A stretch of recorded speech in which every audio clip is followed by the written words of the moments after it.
안녕하세요. 소영 목사가 들려주는 신앙의 집을 바르게 짓는 사람들의 교회 신집사 교회에 오신 것을 환영합니다.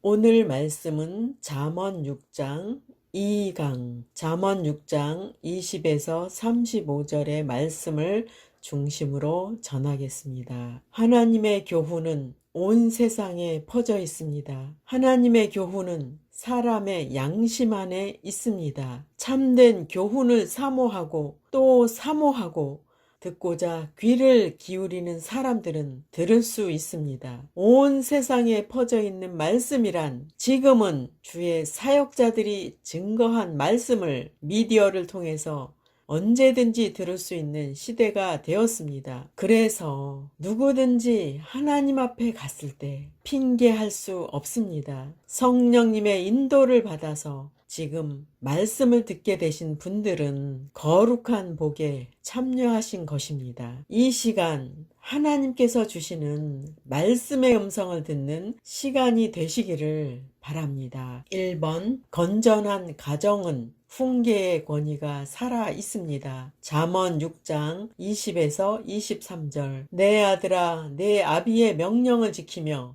내 어미의 법을 떠나지 말고 그것을 항상 내 마음에 새기며 내 목에 매라. 그것이 내가 다닐 때에 너를 인도하며 내가 잘 때에 너를 보호하며 내가 깰 때에 너와 더불어 말하리니 대저 명령은 등불이요 법은 빛이요 훈계의 책망은 곧 생명의 길이라. 솔로몬은 말씀의 명령과 법을 떠나지 말고 항상 마음에 새기며 부모님의 권위를 인정하라고 말씀합니다. 아비의 명령과 어미의 법은 모두 하나님의 율법을 가리키는 표현입니다. 아버지와 어머니는 그 자녀에게 있어서 하나님의 대리자요, 하나님의 법의 전수자요, 하나님의 권위의 한 모형입니다. 하나님께서는 가정에서 자녀들이 아버지와 어머니 한쪽이 아닌 두 사람 모두를 통해서 하나님과 그 말씀의 권위를 배우기를 원하십니다. 따라서 부모들은 자신들이 먼저 하나님을 인정하고 말씀을 청종함으로써 자녀들에게 훈계자로서 권위를 갖도록 해야 합니다. 성경은 언제나 행실 이전에 마음으로 순종할 것을 강조합니다. 그것을 항상 내 마음에 새기며 내 목에 매라. 사람의 마음이란 하나님의 말씀으로 채워져 있지 않으면 온갖 잡동사니가 그 자리를 대신 채우게 됩니다. 말씀이 마음에 자리 잡아야 생각이 온전하게 되고 감정이 안정되며 거룩한 의지를 가질 수 있습니다.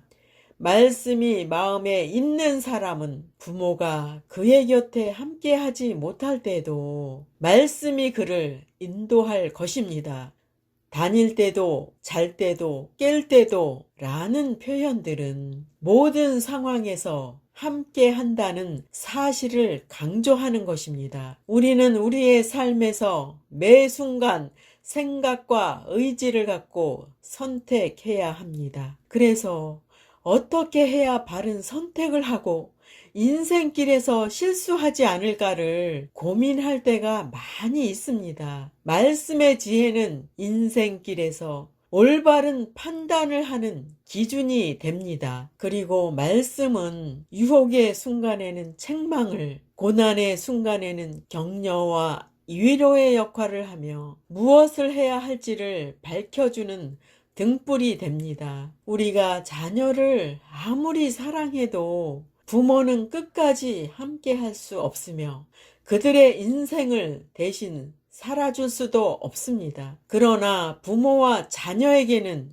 영원히 함께 하시는 영의 아버지이신 하나님이 계십니다. 하나님은 언제나 살아 계셔서 우리와 함께 하시는 영원한 양육자이십니다. 2번 간음에 대한 경계. 우리나라는 유교적인 전통이 뿌리 깊게 자리 잡고 있어서 부모라고 할지라도 성에 대한 교육을 잘하지 못합니다. 성에 대한 설교도 잘 하지 못하는 것이 한국 교회의 현실입니다. 그래서 자녀들에게는 성경에 기록된 성에 대한 말씀을 통하여 교육하는 것이 바람직합니다. 잠언 6장 24절에서 26절. 이것이 너를 지켜 악한 여인에게 이방 여인의 혀로 호리는 말에 빠지지 않게 하리라. 내 마음에 그의 아름다움을 탐하지 말며 그 눈꺼풀에 홀리지 말라. 음료로 말미암아 사람이 한 조각 떡만 남게 됨이며 음란한 여인은 귀한 생명을 사냥함이니라. 본문에는 유혹하는 존재가 여자로만 나왔는데 남자도 동일하게 유혹을 할 수 있다는 것을 염두에 두어야 합니다. 본문의 악한 계집의 유혹은 우연한 것이 아니라 의도적으로 작정하고 접근하는 것입니다.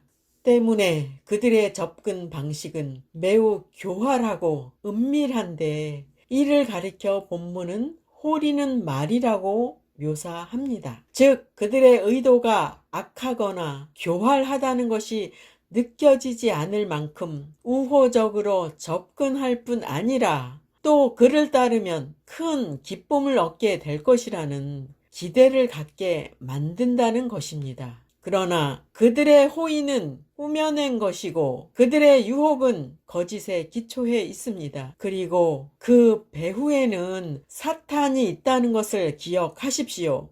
사탄은 성도를 유혹하여 넘어뜨려서 하나님의 거룩에 참여하지 못하게 하고 하나님의 상을 받지 못하게 합니다. 능수능란한 음녀의 유혹을 보시겠습니다. 그의 아름다움을 탐하지 말며 그 눈꺼풀에 홀리지 말라. 솔로몬은 유혹하는 특징을 잘 알고 있기에 매우 구체적으로 경고합니다. 훈계는 관념적인데 반해 유혹은 감각적입니다. 인간의 속성은 눈에 보이고 감각적으로 느껴지는 것에 약합니다. 마음 이전에 몸이 움직일 수도 있습니다. 따라서 이를 잘 아는 유혹자는 이 약점을 파고듭니다. 아름다운 색과 눈꺼풀은 유혹의 이러한 특징을 말해줍니다. 이처럼 인간의 약점을 잘 알고 그것을 공략하는 유혹자의 목적은 바로 생명을 빼앗아가는 것입니다. 잠언에서 음행과 간음에 대한 경고가 자주 다루어지는 까닭은 이 죄가 너무나 보편화되어 있기 때문입니다. 음행의 유혹은 사람이 제일 빠지기 쉬운 함정이므로 성도라면 육신의 속성을 부인하는 삶을 살아야 합니다. 그리고 음행에 넘어간다면 지금까지 쌓아온 인격과 명예가 하루아침에 무너진다는 것을 기억하십시오. 그러므로 말씀과 기도로 자신을 훈련하여 지혜를 소유하고 성령님의 인도를 받아야 합니다. 그래야 죄의 유혹으로부터 하나님의 보호를 받습니다. 3번 음행의 결과. 음녀의 유혹을 왜 그토록 경계해야 하는지를 매우 설득력 있게 소개되고 있는데 크게 두 가지 특징으로 발견할 수 있습니다. 첫 번째, 직유법을 통해 음행이 어떤 결과를 낳게 될 것인가를 생생하게 표현하였습니다. 잠언 6장 27절에서 29절. 사람이 불을 품에 품고서야 어찌 그의 옷이 타지 아니하겠으며 사람이 숯불을 밟고서야 어찌 그의 발이 데이지 아니하겠느냐. 남의 아내와 통간하는 자도 이와 같을 것이라. 그를 만지는 자마다 벌을 면하지 못하리라. 간음죄를 불의 속성으로 비유하고 있습니다. 따라서 불을 품으면 이란 간음죄는 불을 가까이 하면 불에 옷이 타는 것처럼 그에 상응하는 결과가 있다는 말씀입니다. 정신이 온전한 사람이라면 불을 품고도 무사하리라는 생각은 하지 않을 것입니다. 숯불을 밟는 것 역시 마찬가지입니다. 숯불을 밟으면 발이 되는 것은 누구나 아는 상식입니다. 발이 데일 것을 알면서 숯불을 밟는 사람은 없다는 것입니다. 이러한 분명한 행위를 하면서 무사하기를 바라는 것은 자신이 어리석은 자임을 나타내는 것입니다. 그럼에도 사람들은 유혹의 기회가 주어지면 자신만은 예외가 되리라는 생각으로 멸망의 행위를 합니다. 음행은 바로 불을 품는 행동이고 숯불을 밟는 행동이라는 것을 말씀하는 것입니다. 음행의 죄는 모든 것을 삼키고 더 이상 태울 것이 없어야 멈추는 불길처럼 죄의 유혹은 완전한 멸망에 이르기까지 결코 놓아주지 않을 것입니다. 그러므로 불을 품는 것이 미련한 것임을 안다면 간음죄 또한 동일하다는 것을 깨달아서 경계하라는 말씀입니다. 타인의 아내, 타인의 남편, 즉 자신의 배우자 외에 다른 대상과 간음하는 것도 동일한 징계가 있다는 것을 성도는 알아야 합니다. 특히 성직자라는 이름을 갖고 성도들을 유혹하는 죄는 더욱 큰 죄에 해당됩니다. 특히 성도와 청년들은 성직자를 대할 때 삼위의 하나님 다음으로 높게 보고 말씀으로 양육을 받기 때문에 자신의 문제를 상담하게 되고 성직자를 믿게 됩니다. 그리고 성직자에게는 경계심을 갖지 않고 성직자를 신뢰합니다. 이런 청년들과 성도들에게 사랑이라는 단어를 적용하여 유혹한다면 그 죄는 평신도가 짓는 죄보다 더 크다는 것을 알아야 합니다. 그러므로 성직자는 더욱 이러한 음행의 죄에서 자신을 지키며 거룩한 삶을 살아야 합니다. 두 번째, 서로 상응되는 예로 간음죄의 심각성을 드러냅니다. 잠언 6장 30절에서 35절. 도둑이 만일 줄일 때에 배를 채우려고 도둑질하면 사람이 그를 멸시하지는 아니하려니와 들키면 7배를 갚아야 하리니 심지어 자기 집에 있는 것을 다 내주게 되리라. 여인과 간음하는 자는 무지한 자라. 이것을 행하는 자는 자기의 영혼을 망하게 하며 상함과 능욕을 받고 부끄러움을 씻을 수 없게 되나니 남편이 투기로 분노하여 원수 갚는 날에 용서하지 아니하고 어떤 보상도 받지 아니하며 많은 선물을 줄지라도 듣지 아니하리라. 타인의 물건을 훔치는 것은 분명한 범죄로서 법적인 처벌을 받게 됩니다. 당시 이스라엘의 율법에 의하면 도둑질에 대해서는 7배나 갚아야 했습니다. 마찬가지로 간음은 타인의 아내를 도적질하는 행위로서 그 처벌을 피할 수 없다는 말씀입니다. 물건을 훔치는 죄를 지으면 7배나 갚아야 하는데 사람을 훔치는 일로 인한 처벌이 어떠하겠느냐는 것입니다. 그런데 문제는 도둑질이 7배를 갚음으로써 완전한 보상이 이루어진다면 간음죄는 보상이 될 수가 없다는 것을 강조하는 말씀입니다. 간음죄는 일단 저지르게 되면 관계를 파괴하게 되고 한 번 깨진 인간 사이의 신뢰와 상처, 그리고 인격과 명예의 상실은 무엇으로도 보상할 수가 없습니다. 솔로몬은 간음죄를 범한 자를 무지한 자라고 규정합니다. 무지한 자란 분별력이 없는 자로서 도덕적 기준이나 양심이 결여된 자라는 뜻입니다. 그들의 무지함은 간음죄가 들켰을 때 돈으로 보상할 수 있다고 여기는 자들입니다. 자신의 저지른 행위의 심각성을 전혀 인식하지 못함으로 인해 걷잡을 수 없는 분노가 되어 돌아오는 것입니다. 간음죄는 어떤 것으로도 갚을 수 없는 심각한 죄임을 알아야 합니다. 결국 그 죄에 빠지는 자는 참으로 어리석은 자입니다. 사도 바울이 경고하는 말씀을 보시겠습니다. 데살로니가 전서 4장 3에서 8절. 하나님의 뜻은 이것이니 너희의 거룩함이라 곧 음란을 버리고 각각 거룩함과 존귀함으로 자기의 아내 대할 줄을 알고 하나님을 모르는 이방인과 같이 세욕을 따르지 말고 이 일에 분수를 넘어서 형제를 해하지 말라. 이는 우리가 너희에게 미리 말하고 증언한 것과 같이 이 모든 일에 주께서 신원하여 주심이라. 하나님이 우리를 부르심은 부정하게 하심이 아니요 거룩하게 하심이니 그러므로 저버리는 자는 사람을 저버림이 아니요 너희에게 그의 성령을 주신 하나님을 저버림이라.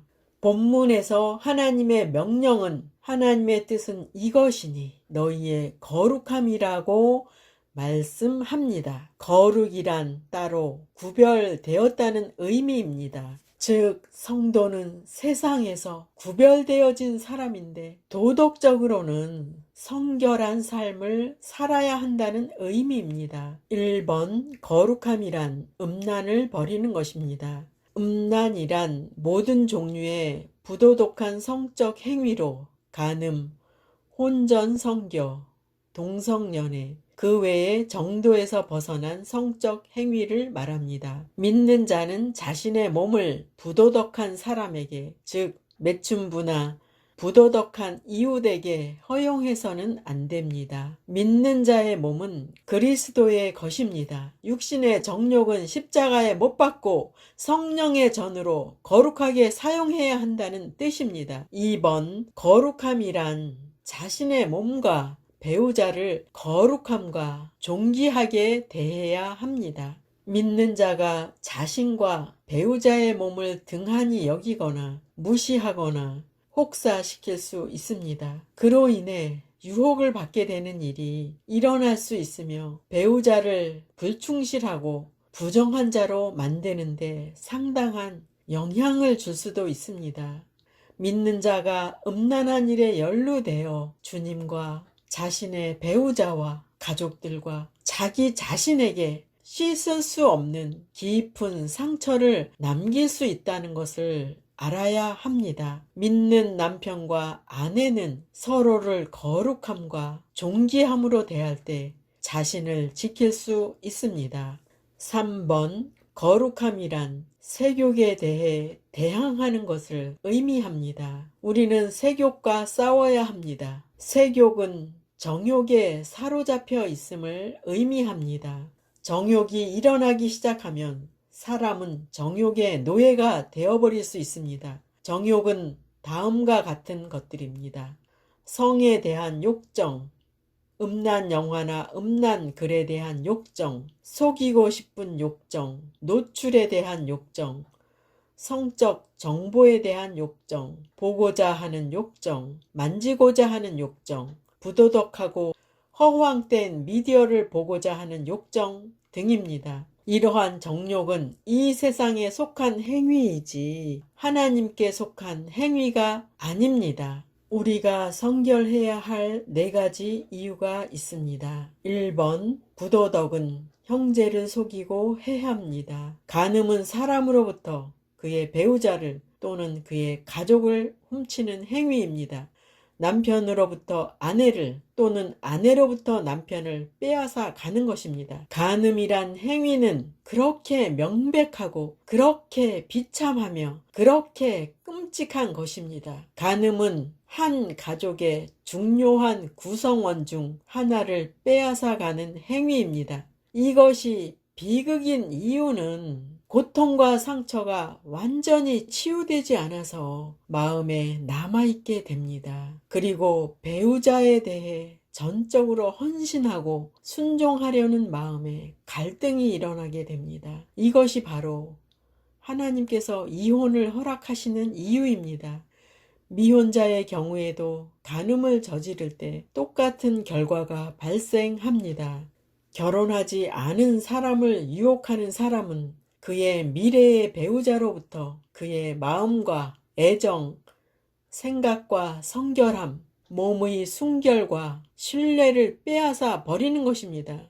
그리고 결혼을 하지 않은 분 중에서 성에 대한 절제를 할 수 없다면 결혼을 하여 가정을 이루기를 바랍니다. 2번 부도덕은 하나님의 보응을 받게 됩니다. 세상 문화를 통해 성도들에게 은밀히 잠식되고 있는 부도덕이 있습니다. 세상 사람들이 하는 매력적인 옷차림, 육신의 정욕을 부추기는 미디어, 영화, 책, 잡지, 홍보 내용, 대화, 오늘날 통용되는 암시적인 언어나 행위 등이 있습니다. 성도들이 이런 것을 자신도 모르게 따라 하는 것은 세상 문화에 잠식되고 있는 것입니다.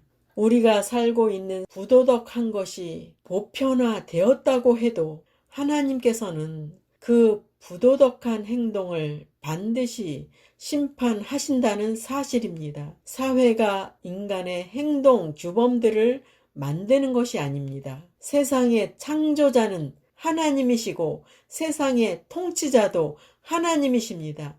시작과 끝이신 하나님께서 예수 그리스도를 영접하지 않고 부도덕의 삶에서 돌아오지 않는 자들을 심판하십니다. 3번, 부도덕은 하나님의 뜻이 아닙니다. 거룩함이 하나님께서 부르신 뜻입니다. 하나님께서 우리를 구원으로 부르셨을 때는 부정한 생활을 하라고 부르신 것이 아니며 사람들에게 마음대로 돌아다니며 부도덕한 삶을 살라고 부르신 것이 아닙니다. 부도덕은 자기 자신과 다른 사람들에게 있는 진정한 사랑을 파괴하는 것입니다. 부도덕은 다른 사람들의 신뢰를 깨뜨립니다. 부도덕은 가정과 국가를 파괴합니다. 하나님께서는 우리를 거룩하도록 부르셨습니다.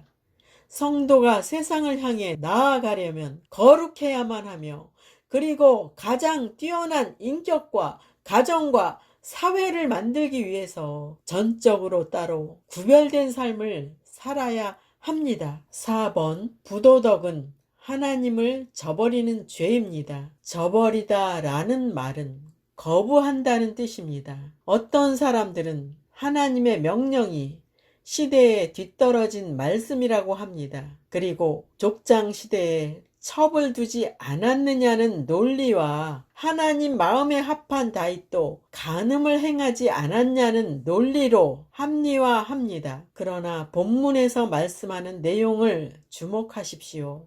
그러므로 저버리는 자는 사람을 저버림이 아니요 너희에게 그의 성령을 주신 하나님을 저버림이니라. 하나님께서는 결혼을 위해서만 성적 친밀감과 고귀함을 허락해 주셨습니다. 그리고 혼 외에 그 어떤 성적 관계도 하나님께서 결코 허락하지 않으십니다. 그에 대한 결과는 하나님께서 심판하시며 그 죄의 당사자를 보응하시겠다는 사실을 분명히 하십니다. 우리의 하나님께서는 부도덕한 행위를 다 보셨고 이 명령을 어기는 사람은 누구든지 하나님의 심판을 받게 될 것입니다. 회개하고 돌아오지 않는 사람과 하나님께 용서를 구하지 않는 사람은 반드시 하나님의 심판을 받게 될 것입니다. 오늘 잠언 6장 2강의 말씀을 전하였습니다. 하나님께서 자녀된 우리들에게 하나님의 법에서 떠나지 말고 항상 마음에 새기며 목에 매라고 말씀합니다. 성도가 말씀의 법 안에 있을 때 하나님의 보호를 받게 됩니다. 성도는 길에 다닐 때도 하나님의 인도를 받고 잘 때도 하나님의 보호를 받고 깰 때도 하나님과 더불어 대화를 한다고 말씀합니다. 하나님의 법의 테두리를 떠날 때는 음란함이 보편화된 세상에서 성도라 할지라도 잠식되어서 넘어질 수 있기 때문입니다. 하나님께서는 믿는 자들에게 성령을 주셨습니다. 모든 것을 주관하시는 하나님께서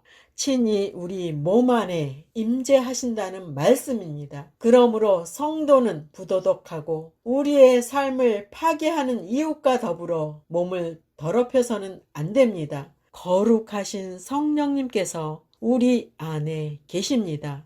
그러므로 우리는 몸을 거룩하게 지켜야 합니다. 제가 외치고 두 번째는 함께 외치겠습니다. 하나님의 명령은 등불이 되어 주십니다. 하나님의 명령은 등불이 되어 주십니다. 하나님의 법은 빛이 되어 주십니다. 하나님의 법은 빛이 되어 주십니다. 하나님의 훈계의 책망은 생명의 길이 됩니다. 하나님의 훈계의 책망은 생명의 길이 됩니다. 말씀의 명령에 순종하는 것은 바로 말씀이 죄로 캄캄한 세상에서 등불이 되는 것입니다. 많은 사람이 갈 바를 몰라서 방황할 때 하나님의 명령에 순종하는 사람은 길이 보입니다. 우리가 때로는 넘어질 때도 있습니다. 그때도 훈계의 책망을 달게 받으면서 다시 생명의 길로 방향을 전환하여 하나님께 돌아오십시오. 하나님께서 주시는 지혜의 훈계를 듣고 그 말씀으로 살기를 소원하십시오. 하나님의 거룩에 참여하기를 소원하십시오. 하나님의 말씀이 여러분의 삶의 능력이 되기를 예수 이름으로 축복합니다. 마지막 시대를 살아가는 하나님의 백성 여러분, 교회는 다니지만 예수님을 그리스도로 믿지 않는 여러분, 하나님에 대해서 예수님에 대해서 잘 모르시는 여러분, 가나안 성도 여러분, 우리 함께 성경에 근거해서 성령의 능력으로 신앙의 집을 말씀대로 바르게 건축하도록 합시다. 누구나 유튜브에서 신집사 교회를 구독하심으로 신집사 교회 사역에 동참할 수 있습니다. 신집사 교회를 통해 영상으로 선교하는데 동참하기를 원하시는 분들과 함께 연합하기를 원합니다. 아브라함 목사에게 언제든지 연락 주십시오. 우리 주 예수 그리스도의 이름으로 축복하고 또 축복합니다.